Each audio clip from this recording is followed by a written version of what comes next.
Hey, what's going on, guys? It's MA76B-Ball. I'm back at it again with another video for you. Today I've got the Under Armour Curry 2.5 performance review.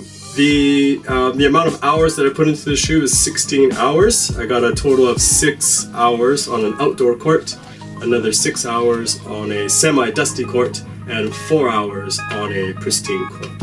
So with that little bit of background info, let's jump into this. So first up on the menu is traction, of course, and it's well noted that in the Curry line, the traction is always a great standout feature on the particular model, and this was no exception. So Under Armour calls it an organic multi-directional herringbone. Quite a fancy name, but with all that jargon aside, the performance is top notch. So outdoors, yeah, there was no issues there. I never slipped. And a quick side note, granted it was only 6 hours, I had no issues with wear and tear. Even as I look at it right now, there is zero wear and tear after 6 hours, which is maybe not a lot of use, but it's a good sign as far as extended use down the road. So anyways, back to pristine court. Of course, there were no issues there. I stopped on a dime. It provided a slightly different feel than, like, per se, a Kobe 9 Elite, which is kind of like, you know, the high standard. But you know, that shoe being a 10 out of 10 as far as traction goes, I still give this a 10 out of 10. It had a slightly different feel, but still, you just stop on a dime. You didn't have to think about it. You didn't have to worry about it whatsoever. And then the same goes for the dusty courts, or at least I was playing on a semi-dusty court. Same thing, I was out there one session at a time for 2 hours, and I did not have to wipe at all. So that's that. That's traction in a nutshell. For me, in my experience, just zero words. Let's move on to the next. Alright, so up next is going to be the cushioning department.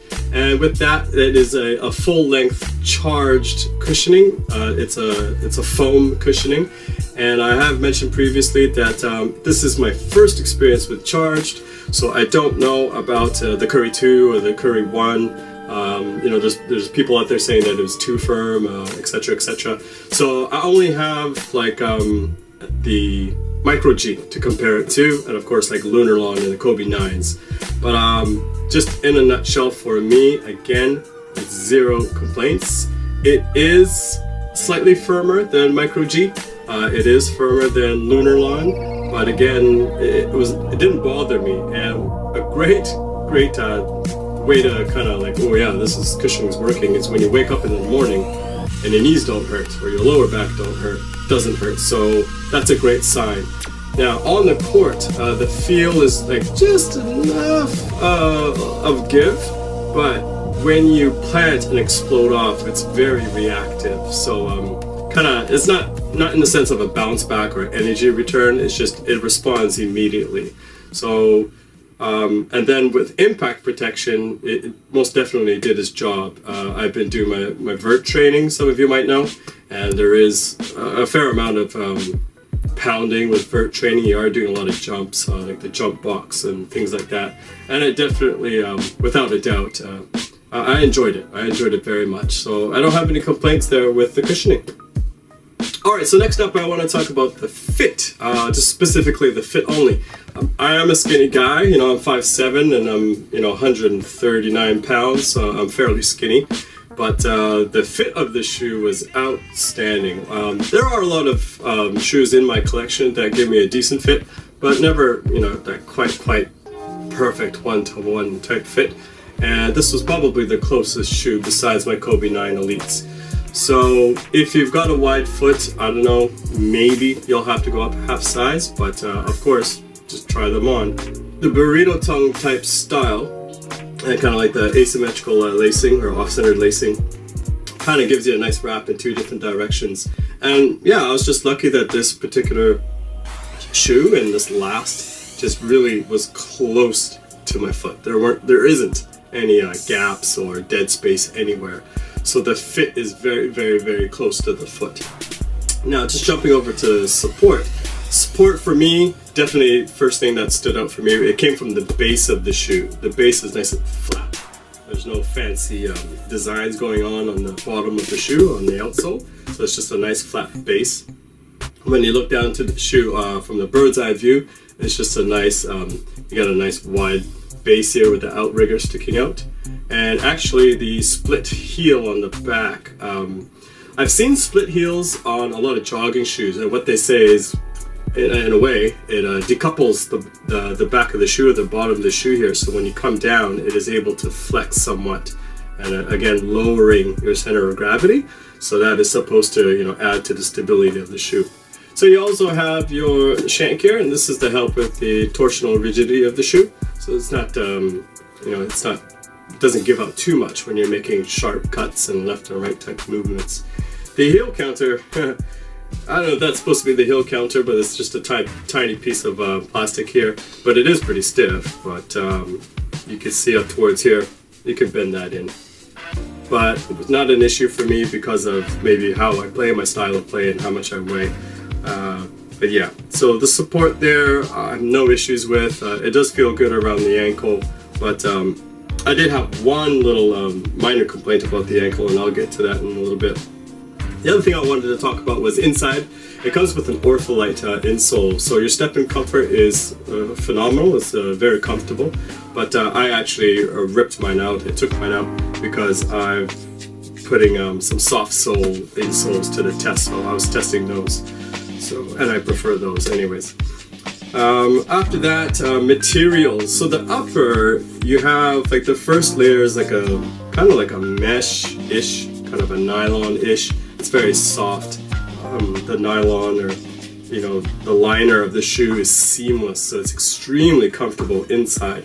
And on the outside, you have a layer of kind of like polyurethane layer on top. It kind of gives this ribbed or like a cage type of vibe to it.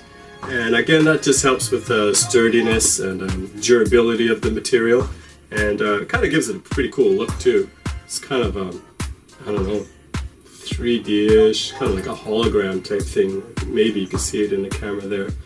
But yeah, it aesthetically is phenomenal, but it looks like it's going to add a lot of durability to the shoe as well.